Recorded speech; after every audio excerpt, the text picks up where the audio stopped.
suppose indeed we want to go through the Orion Nebula and go to the throne of God. Here we go. As we are leaving the earth here, and of course we'll pass the earth.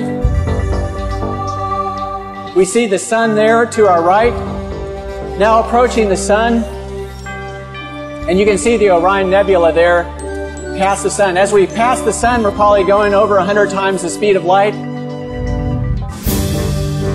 And approaching Orion, the individual stars will be passing at different times because they're at different distances from the earth.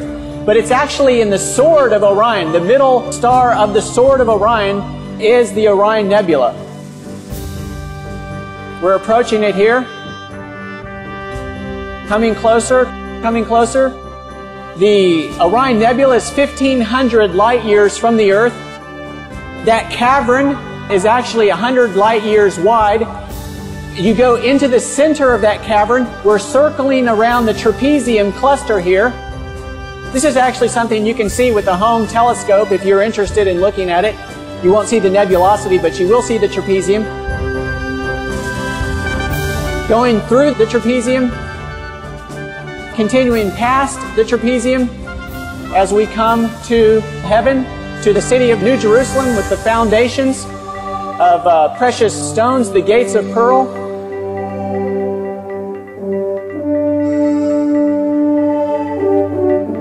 Approaching now to the temple in the New Jerusalem. The sanctuary. And as we go to the sanctuary, what are we going to end up with?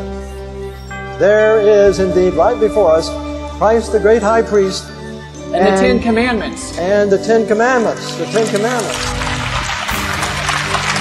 Fixed right before the throne of God. Jesus Christ himself, the author of them all, ministering before the Ark of the Covenant, the mercy seat.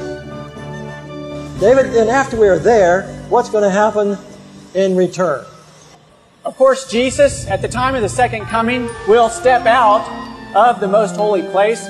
He will begin to come back to the earth. Of course, Jesus leaving the New Jerusalem there, coming through the open space in Orion. There's the trapezium now. As you exit Orion, that great bowl configuration surrounding Jesus on his return will, of course, be millions and millions of angels surrounding him. Of course, as Jesus himself speeds toward the earth at thousands of times the speed of light,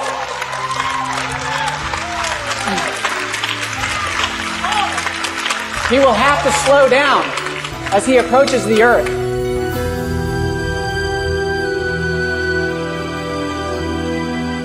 Coming through the solar system, he passes the sun, of course doing many times the speed of light until he gets close to the earth, slows down. The people on the earth will first see a dark cloud.